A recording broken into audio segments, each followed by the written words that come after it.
يا أيها الذين آمنوا ادخلوا في السلم كافة ولا تتبعوا خطوات الشيطان. وقال النبي صلى الله عليه وسلم: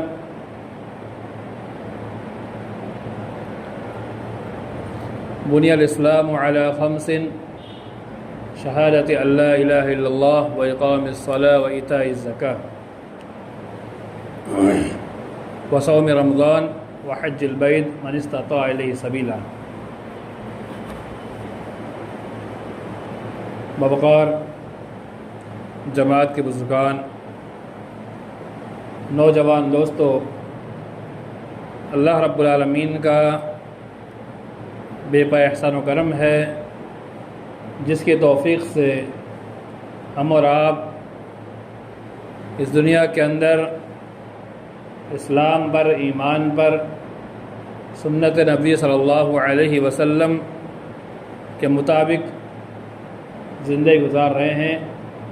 اللہ سے دعا ہے اللہ رب العالمین ہمیں مزید دین اسلام کے مطابق زندگی گزارنے کی توفیق عطا فرمائے، آمین۔ محترم سامعین، آج کے اس خطبہ جمعہ میں آپ کے سامنے قرآن مجید کی آیت تلاوت فرمائی اور ایک حدیث پڑھی گئی، اسی کے روشنی میں انشاءاللہ آج کا خطبہ متعینہ وقت کے اندر آپ کے سامنے پیش کرنے کی کوشش کروں گا۔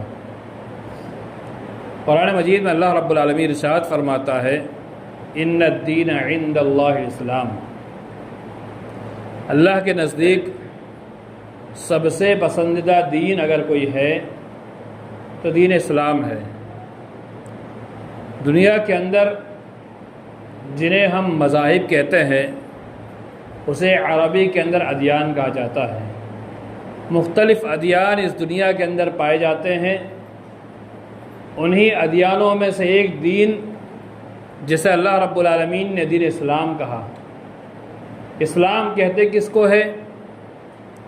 اسلام کہتے ہیں سلامتی کو، اسلام کہتے ہیں وہ چیز جس چیز کے ذریعے سے انسان محفوظ ہو جائے،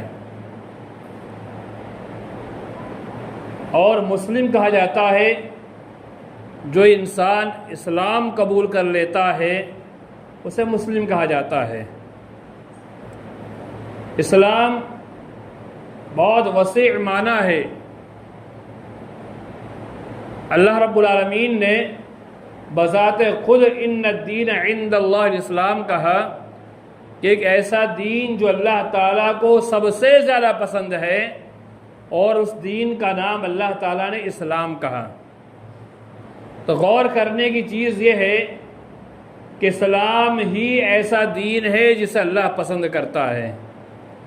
یہ جگہ اللہ نے ارشاد فرمایا: الیوم اکملت لکم دینکم واتممت علیکم نعمتی ورضیت لکم الاسلام دینا۔ اللہ نے یہ بھی کہا کہ آج کے دن میں نے الیوم اکملت لکم دینکم، میں نے آج تمہارے دین کو مکمل کر دیا، واتممت علیکم نعمتی، اور میں نے تم پر میری نعمت کو تمام کر دیا، یعنی آج میری نعمت مکمل ہو گئی۔ وہ نعمت کون سی؟ دین اسلام کے احکامات مکمل اس دنیا کے اندر نازل ہو چکے ہیں۔ اب آگے کوئی نبی نہیں آنے والا ہے۔ اللہ کے نبی صلی اللہ علیہ وسلم خاتم النبیین ہو کر آئے، اور آپ صلی اللہ علیہ وسلم پر دین اسلام کے احکامات مکمل کر دیے گئے۔ اب آگے کوئی بھی حکم، کوئی بھی چیز، کوئی بھی دین یا کوئی بھی چیز اگر کوئی لے کے آتا ہے وہ اسلام نہیں ہو سکتا ہے۔ حضرت آدم علیہ السلام سے لے کر کے اللہ کے نبی صلی اللہ علیہ وسلم کے نبوت کے خاتمے تک، یعنی آپ کو خاتم النبیین قرآن نے کہا: ما كان محمد ابا احد من رجالکم ولكن رسول اللہ وخاتم النبیین، کہ اللہ کے نبی صلی اللہ علیہ وسلم اللہ کے رسول ہیں اور خاتم النبیین ہے، نبوت کا خاتمہ کرنے والے ہیں۔ اب آپ کے بعد کوئی نبی نہیں آنے والا ہے۔ اللہ کے نبی صلی اللہ علیہ وسلم پر جب یہ آخری احکام حکم نازل ہوتا ہے، الیوم اکملت لکم دینکم، کہ میں نے تمہارے لیے تمہارے دین کو مکمل کر دیا اور میں نے نعمت کو تمام کر دیا۔ وہ کون سی نعمت؟ یعنی دین اسلام کے احکامات میں نے مکمل نازل فرما دیے، اب کوئی نیا حکم نہیں آنے والا ہے۔ اللہ تعالیٰ نے واضح کر دیا، اگر کوئی نئی چیز ایجاد کرتا ہے، نئی چیز لاتا ہے، وہ اسلام کے مترادف ہوگی، اسلام سے علاوہ ہوگی۔ آگے کی جو چیز ہے وہ سمجھنے کی ابھی ہے۔ وَرَضِيتُ لَكُمُ الْإِسْلَامَ دِينًا، اللہ نے یہ بھی کہا کہ میں تمہارے اسلام سے راضی ہو گیا۔ ایک جگہ اللہ نے ارشاد فرمایا میں نے اسلام کو پسند کر لیا، اور اللہ نے یہاں فرمایا تم اسلام لائے ہو، مسلمان ہوئے ہو، میں نے تمہارے مسلمان ہونے کو اور اسلام پر ثابت قدمی کو اور تمہارے اسلام قبول کرنے سے میں راضی ہو گیا۔ وَرَضِيتُ لَكُمُ الْإِسْلَامَ دِينًا، میں تمہارے لیے اسلام کو لے کر راضی ہو گیا، یعنی تم مسلمان ہے میں راضی ہوں، تم اسلام پر ہو میں راضی ہوں۔ اگر تم نے اسلام کو چھوڑ کر کے دوسرا کوئی طریقہ اختیار کیا یا تلاش بھی کیا تو قرآن میں اللہ کہتا ہے وَمَن يَبْتَغِ غَيْرَ الْإِسْلَامِ دِينًا فَلَن يُقْبَلَ مِنْهُ، جو بھی شخص اسلام کے علاوہ کوئی بھی دین تلاش کرتا ہے، جستجو کرتا ہے، اس کو اپنانے کی کوشش کرتا ہے، یعنی اسلام کو چھوڑ کر وہ سوچتا ہے کہ میں دوسرا کوئی دین بھی دیکھ لوں، اس کے اندر کیا چاشنی ہے، کیا حقانیت ہے، ادھر بھی تھوڑا جھانک لوں، آسانی ہے یا کیا ہے، تو اللہ کہتا ہے وَمَن يَبْتَغِ غَيْرَ الْإِسْلَامِ دِينًا فَلَن يُقْبَلَ مِنْهُ، ہرگز اللہ تعالیٰ قبول نہیں کرے گا۔ اللہ کہتا ہے، خود کہہ رہا ہے، اسلام کے علاوہ کوئی بھی اگر تم تلاش کرو گے، اگر تم نے اپنا بھی لیا یا تم ادھر گئے بھی، میں قبول نہیں کروں گا۔ اللہ کہتا ہے میں راضی ہوا، تمہارے اسلام سے راضی ہوا۔ یہ بات تو سمجھ میں آ گئی کہ اسلام کے مطابق زندگی گزارنے کو اللہ پسند کرتا ہے، اسلام پر رہنے والوں سے اللہ راضی ہوتا ہے، اسلام کے علاوہ دوسرے دین تلاش کرنے سے اللہ ناراض ہوتا ہے، اللہ قبول نہیں کرتا۔ اللہ نے ایک چیز اور ارشاد فرمائی، یا ایھا الذین آمنوا ادخلوا فی السلم کافہ، ایک تو یہ اسلام پر آ جانا اور ایک ہوتا ہے اسلام میں مکمل داخل ہو جانا۔ یہ اللہ نے کیا کہا، یا ایھا الذین آمنوا ادخلوا فی السلم کافہ، اے ایمان والو اسلام میں مکمل داخل ہو جاؤ، آدھے ادھورے نہیں، چند چیزوں میں اسلام کو اپنایا، چند چیزوں میں اسلام کو چھوڑ دیا، ہمارے دل نے کہا تو ہم نے اپنا لیا، ہمارے دل کے خلاف بات آئی ہم نے اسلام کو سائڈ پر رکھ دیا، خیر آباد کہہ دیا، ہماری دنیاوی خواہشات کو ہم نے اپنا لیا، ہمارا من کیا یہ کر لیتے ہیں بعد میں دیکھ لیا جائے گا، ایک دن کا تو معاملہ ہے، 2 دن کا تو معاملہ ہے، ارے شادی بیاہ کا تو معاملہ ہے، چل جائے گا، یہ بھی کر لیتے ہیں وہ بھی کر لیتے ہیں۔ اللہ کہتا نہیں نہیں نہیں، ادخلوا فی السلم کافہ، اسلام میں ہی آنا ہے تو مکمل داخل ہو جاؤ، آدھا ادھورا نہیں، ادھر بھی ادھر بھی والا نہیں، ادھر اور ادھر والے کی مشابہت اللہ تعالیٰ نے منافقین سے رکھی ہے۔ اللہ نے کہا مذبذبین بین ذلک لا الہ ہؤلاء ولا الہ ہؤلاء، نہ ادھر کے نہ ادھر کے، مسلمان کے پاس آتے تو مسلمانوں والی بات، کفار کے پاس جاتے کفاروں والی بات، یعنی جدھر کی ہوا ادھر گھس جانا۔ اللہ نے کہا یہ مسلمان نہیں ہو سکتا ہے، مسلمان تو وہ ہوتا ہے جو مکمل اسلام میں داخل ہو جاتا ہے۔ اور اسلام کے مطالبات بہت آسان ہے، اگر ہم غور کریں، بعض لوگ یہ سمجھتے ہیں اسلام میں بڑی سختی ہے، اسلام میں بڑی ہی پابندیاں ہیں، اگر ہم غور کریں رب کعبہ قسم جتنی سہولت جتنی آسانیاں اسلام کے اندر ہے اتنی کسی اور چیز کے اندر نہیں نظر آئے گی۔ ہم صبح سے اٹھنے سے لے کر کے رات سونے تک کا پورا معائنہ کرے تو اسلام نے ہمیں کتنی آزادی دی ہے. کلو وشربو، کھاؤ پیو. قرآن کہتا ہے کھاؤ پیو ولا تسرفو، بس فضول خرچی مت کرو. کیا کھاؤ؟ حلال جتنی چیزیں کھاؤ، حلال جتنی چیزیں سب کھاؤ. ہاں یہ میں نے حرام کی ہے 2 4 5 چیزیں، اس کو مت کھاؤ. اس سے ذرا آسانی کیا ہو سکتی ہے؟ یعنی کھانے کی چیز زیادہ ہے، پینے کی چیز زیادہ ہے جو حلال ہے، اور حرام جس میں نشہ آتا ہو، حرام جس کو شریعت نے حرام کہا ہو، اس کی اندر کچھ خرابی کی وجہ سے فلاں جانور کا گوشت حرام ہے مت کھاؤ. باقی آپ کو جو کھانا ہو کھاؤ، اڑتا پرندہ مار کے کھاؤ، آپ چلتا ہوا جو آپ کو حلال جانور نظر آئے، شکار کرنے والی چیزیں ہیں شکار کرے کھاؤ. اسلام نے آسانی دی ہوئی ہے. اور ہم دیکھیں ہمارے اسلام کے اندر تو کمانے کے لیے بھی اتنی آزادی رکھی ہے کہ جس چیز کو کمانے سے صرف اسلام نے حرام کہا سودی کاروبار مت کرو، کیونکہ سود کے اندر تباہی ہے. گرچہ انسان کو بظاہر نظر آتا ہے کہ اس میں میرا فائدہ ہوگا، رب پہ کعبہ قسم جتنے بھی لوگ سود میں پڑے ہیں آج تک باہر نہیں نکل پائے. اللہ ماشاء اللہ کوئی نکل جائے تو عذر نہیں ہے، لیکن جتنے بھی لوگ سود میں پڑے ہیں آپ معائنہ کیجئے، 1 لاکھ 2 لاکھ کا سود لے کے بیٹھے ہوئے ہیں، آج تک وہ ڈوبتے گئے، ایک کے بعد دوسرا کے بعد تیسرا چوتھا پانچواں لیتے یعنی ایک ختم کرنے کے لیے دوسرا لینا پڑا، دوسرا ختم کرنے تیسرا لینا پڑا، غرق ہوتے گئے وہ نکل نہیں پائے.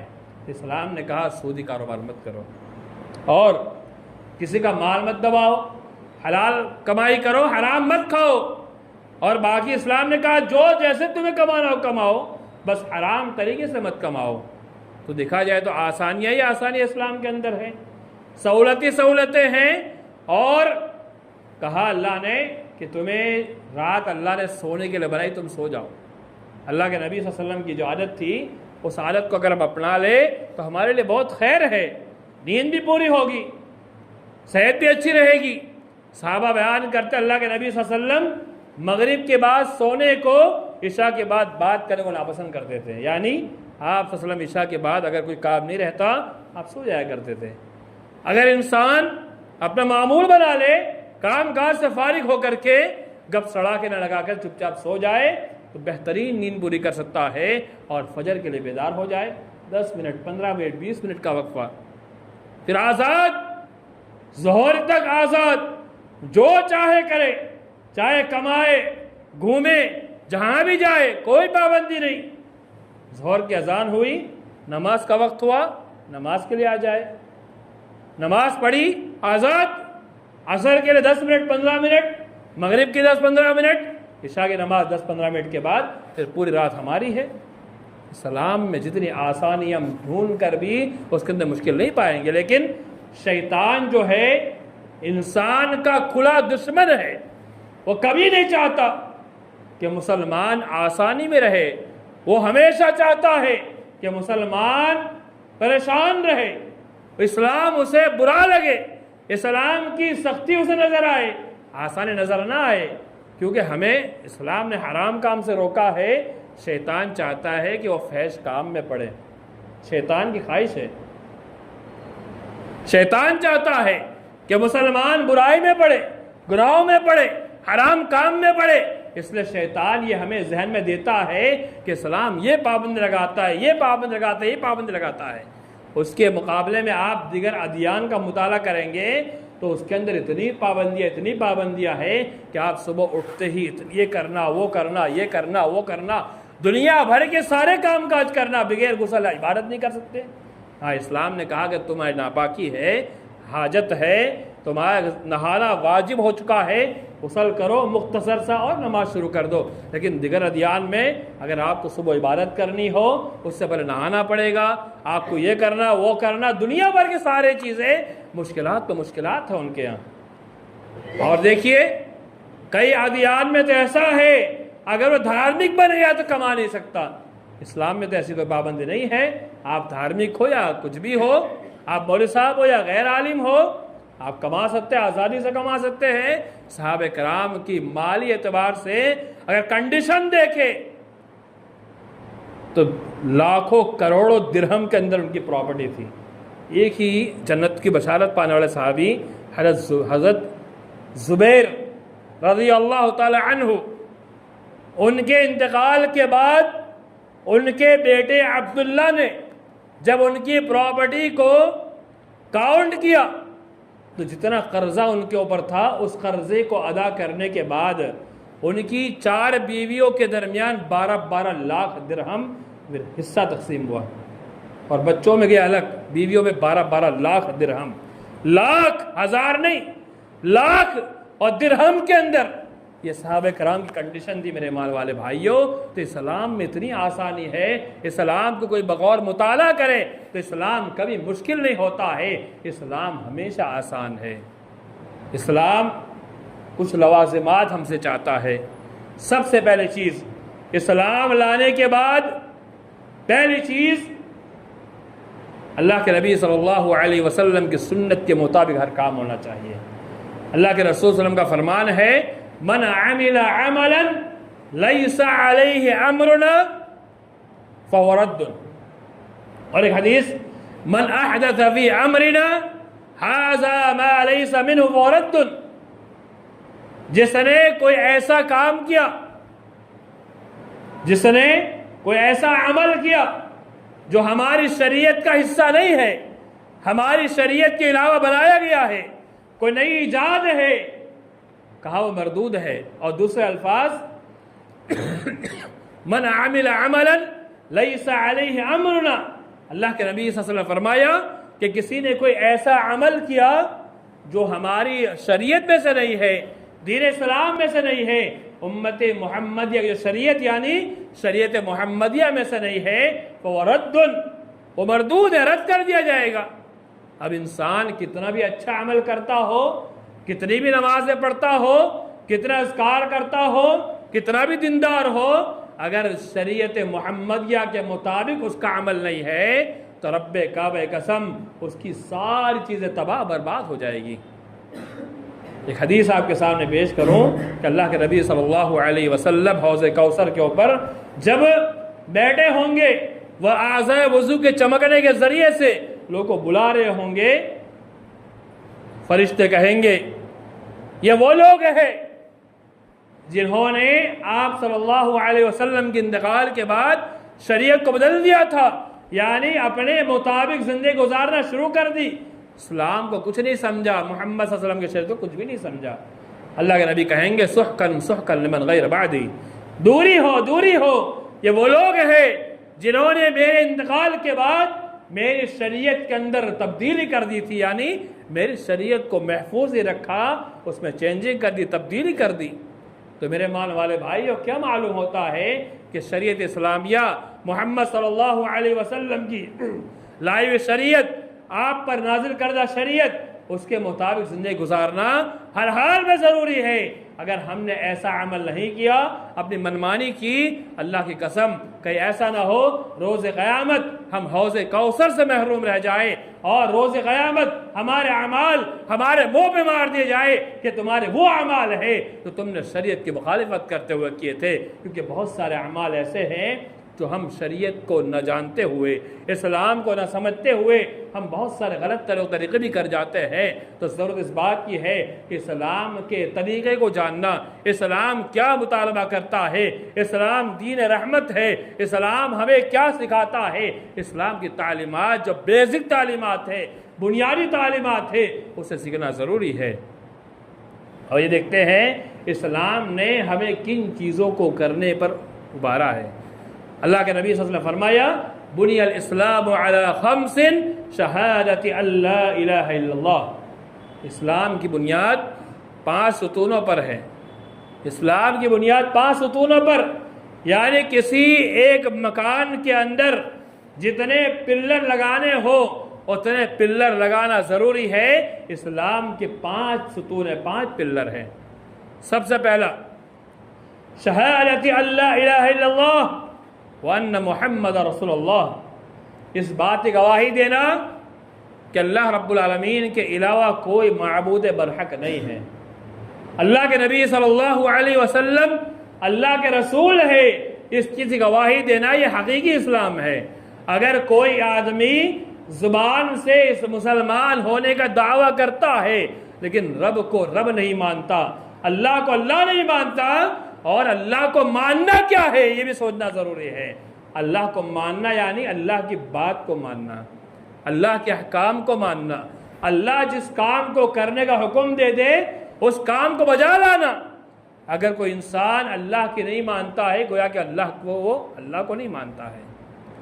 اللہ کے نبی صلی اللہ علیہ وسلم کے رسول ہونے کی گواہی دینا یعنی ہم جو بھی کام کریں گے، ہم جو بھی عمل کریں گے، اللہ کے نبی صلی اللہ علیہ وسلم کی سیرت کے مطابق کریں گے، سنت کے مطابق کریں گے۔ اللہ کے نبی صلی اللہ علیہ وسلم ہمارے لیے اسوہ ہے، نمونہ ہے، رہبر ہے۔ جو طریقہ آپ نے ہمیں دیا اسی طریقے مطابق کریں گے تو ہی حقیقی اسلام ہوگا۔ دوسری چیز وَإِقَامِ الصَّلَاةِ، نماز قائم کرنا۔ کتنی نماز؟ صرف 2-4 یا وقت یا جمعہ کی نہیں، بلکہ قرآن میں اللہ نے کیا کہا؟ إِنَّ الصَّلَاةَ كَانَتْ عَلَى الْمُؤْمِنِينَ كِتَابًا مَوْقُوتًا۔ اللہ تعالیٰ نے مومنوں پر، جملہ یاد رکھیے، ہم تو اپنے آپ کو مومن کہتے ہیں نا، کوئی کہہ دے تو مومن نہیں ہے ابھی خون خرابہ ہو جائے گا، کوئی کہے تو مسلمان نہیں ابھی لڑائی ہو جائے گی، میں ہی کہہ دوں یا ممبر رسول پہ کھڑے ہو کر کے کہ تو مومن نہیں ہے ابھی میرے اوپر جمعہ کے بعد حملے ہو جائے۔ قرآن کہتا ہے مومنوں پر۔ اب جو مومن ہے وہ مخاطب ہے، مومن ہے تو مان جائے گا، مومن ہے تو سمجھ جائے گا۔ ان الصلاۃ کانت علی المؤمنین کتابا موقوتا، اللہ تعالیٰ نے مومنوں پر اس کے مقررہ وقت پر نماز کو واجب کیا ہوا ہے، مومنوں پر واجب کیا ہوا ہے۔ اب انسان اگر اپنے آپ کو مومن سمجھتا ہے تو نماز سے غفلت نہ برتے، کیونکہ منافق کی علامت بتائی گئی۔ نماز سے غفلت مومن کی علامت نہیں۔ مومن نماز پڑھتا ہے، پابندی کرتا ہے، 5 وقتہ نماز کو اس کے وقت پیدا کرتا ہے، لیکن منافق، میں نہیں کہتا، قرآن کہتا ہے ان المنافقین یخادعون اللہ وهو خادعهم وَإِذَا قَامُوا إِلَى الصَّلَاةِ قَامُوا كُسَالَىٰ۔ منافق اللہ کو دھوکہ دیتے ہیں۔ اللہ کہتا ہے منافق اللہ کو دھوکہ دیتے ہیں، اللہ کہتا ہے وہ اپنے آپ کو دھوکہ، مجھے تھوڑی، اپنے آپ کو دھوکہ دیتے ہیں۔ وہ دھوکہ کیا ہے؟ وَإِذَا قَامُوا إِلَى الصَّلَاةِ قَامُوا كُسَالَىٰ۔ نماز تو پڑھتے، سستی کے ساتھ پڑھتے، کبھی پڑھ لی کبھی نہیں پڑھی، دل میں آیا تو پڑھی، نہیں آیا تو چھوڑ دی۔ کہا یہ منافق ہے، مومن نہیں ہے۔ مومن کون ہے؟ اللہ نے خود اس کا تذکرہ فرمایا قد افلح المؤمنون، یقیناً مومن کامیاب ہو گئے۔ کون سے مومن؟ الذین هم علی صلاتهم خاشعون، وہ مومن جو نماز میں خشوع و خضوع اختیار کرتے ہیں۔ اللہ نے چند آیت کو اور مزید فرمایا الذین هم علی صلواتهم یحافظون، مومن تو وہ ہے جو نماز کی حفاظت کرتے ہیں۔ کتنی نماز؟ 5 وقتہ نماز کی حفاظت کرتے۔ اور حفاظت کیا معنی؟ مفسرین لکھتے ہیں یعنی اس کے متعینہ وقت پر اس نماز کو پڑھتے ہیں۔ آج ہماری فجر کب ہوتی ہے؟ دل پہ ہاتھ رکھ کے ہم بول سکتے ہیں ہماری فجر کب ہوتی ہے؟ 10 بجے ہوتی ہے، 11 بجے ہوتی ہے۔ ہم مومن ہیں؟ اگر صحیح معنی مومن ہے، اللہ کی قسم کل فجر کی نماز میں سب پڑھ جانی چاہیے۔ اگر ایمان ہمارا کمزور ہے، ایمان کمزور ہے، اللہ تعالیٰ سے توفیق مانگنی چاہیے، اللہ میرے ایمان کو مضبوط کر دے اور فجر کی نماز کے اندر اذان کے ساتھ میری آنکھ کھل جائے۔ پہلی صف کے اندر جب اذان مکار دیا جائے، اقامت کا وقت ہو جائے، مسجد کے اندر وہ مومن نظر آنا چاہیے، تب پکا سچا مومن مانا جائے گا، ورنہ میں کچھ نہیں کہوں گا۔ رب کا فرمان خود کہتا ہے اگر انسان نماز سے غافل ہے، سستی کرتا ہے، دور ہے، منمانی کرتا ہے، پکا مومن نہیں ہو سکتا۔ اسلام کہتا ہے وہ منافق کے اندر شمار ہوتا ہے۔ ہاں یہ الگ مسئلہ ہے، اگر ابھی تک کوتاہی ہوئی ہے تو بیان سننے کے بعد، دلائل مل جانے کے بعد شریعت سامنے آ جانے کے بعد بھی اگر کوئی انسان کوتاہی کرتا ہے تو یقین مان لیجئے گویا کہ اس کا دل ابھی مردہ ہوا ہے۔ اگر پہلے کوتاہی تھی اللہ ہو سکتا ہے معاف کر دے، کیونکہ انسان ہے، غلطی ہوتی ہے، سستی دور ہو سکتی ہے، لیکن اگر پکا سچا مومن ہے، مسلمان ہے، عہد کرے کہ ہمارے نماز ترک نہیں ہوگی، کاروبار اللہ دیتا ہے، رزق اللہ دیتا ہے، روزی اللہ دیتا ہے، دنیا مافیہ کی ساری چیزیں اللہ دیتا ہے، پوری دنیا کا کنٹرول اللہ کے ہاتھ میں ہے۔ اللہ کی قسم جو ہمارے نصیب کا ہے ہم سے کوئی چھین نہیں سکتا۔ جتنا اللہ نے ہمارے نصیب میں لکھا ہوگا ہمیں مل کے رہے گا۔ ایک دانہ جو ہمارے زندگی کا آخری دانہ ہوگا، اگر اللہ نے ہمارے نصیب میں لکھا ہوگا نا، اس کو کھا کے ہم مریں گے۔ حدیث ہے، اللہ کے نبی صلی اللہ علیہ وسلم نے فرمایا کہ انسان کی موت اس وقت تک نہیں ہوگی جب تک اللہ تعالیٰ نے اس کا رزق جو لکھا ہے وہ کھا نہ لے۔ یہ حدیث ہے، جب تک وہ اپنی روزی نہ کھا لے مکمل اس کی موت بھی نہیں ہوگی۔ تو انسان کا رزق کمانا سب اللہ نے لکھا ہوا ہے، لیکن 5 وقت نماز کو اس کے متعینہ وقت پر واجبی طور پر فرض سمجھ کر کے پڑھا جائے، کیونکہ نماز اللہ نے واجب کی ہے، فرض ہے، معاف نہیں ہے۔ انسان سے کبھی سفر میں، کبھی کدھر ادھر ادھر انسان پھنس گیا، الگ مسئلہ ہے۔ گھر میں بیٹھ کر کے، کاروبار میں بیٹھ کر کے، دکان میں بیٹھ کر کے انسان غفلت برتتا ہے۔ اللہ کی قسم ہمیں اللہ تعالیٰ توفیق مانگنا چاہیے کہ ہمارے ایمان میں کوتاہی ہے، ہمارے اسلام میں کوتاہی نظر آتی ہے۔ تیسرا ستون رمضان کے روزے رکھنا، رمضان کا مہینہ بھی گزر چکا ہے، واجبی روزے رکھنا۔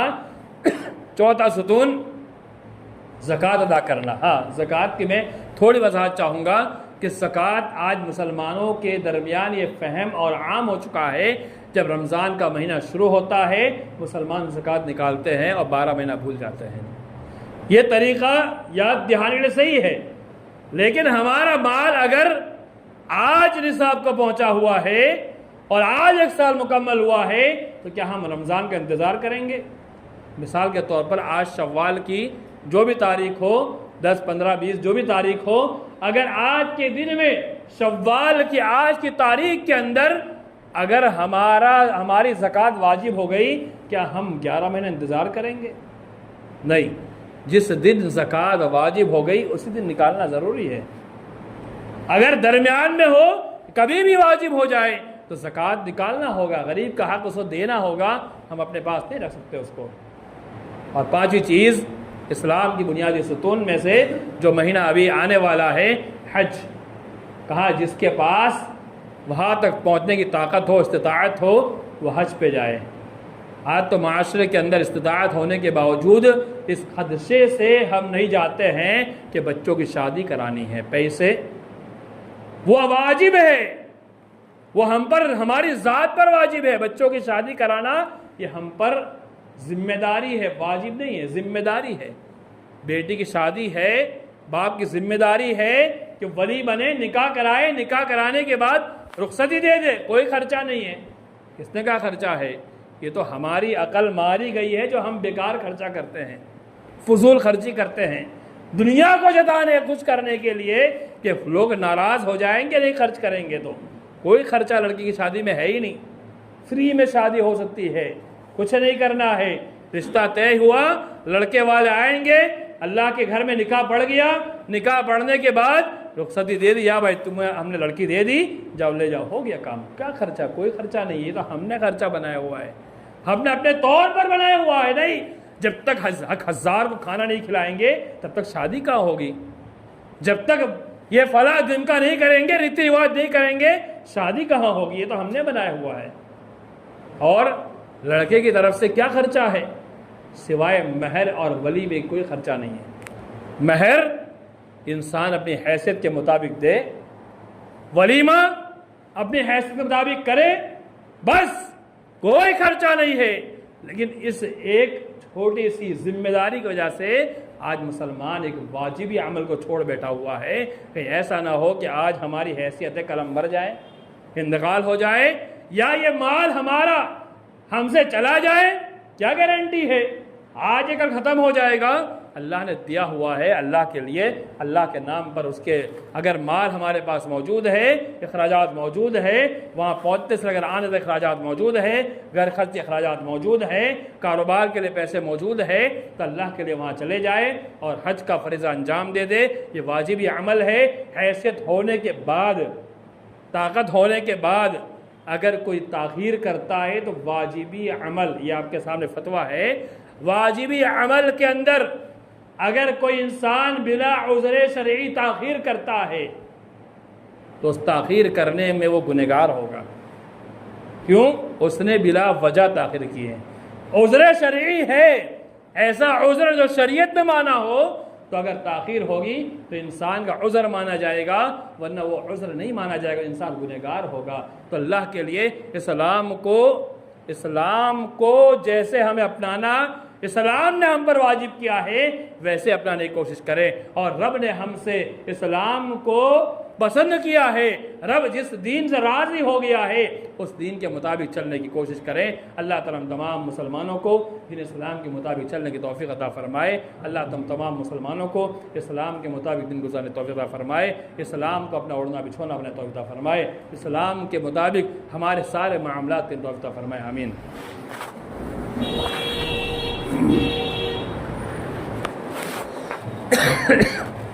الحمد لله وحده والصلاة والسلام على من لا نبي بعد، أما بعد، إن الله يأمر بالعدل والإحسان وإيتاء ذي القربى وينهى عن الفحشاء والمنكر والبغي يعظكم لعلكم تذكرون اذكروا الله يذكركم وادعوه يستجب لكم ولا ذكر الله تعالى عز وأجل وهو الذي أكبر. أقيموا الصلاة.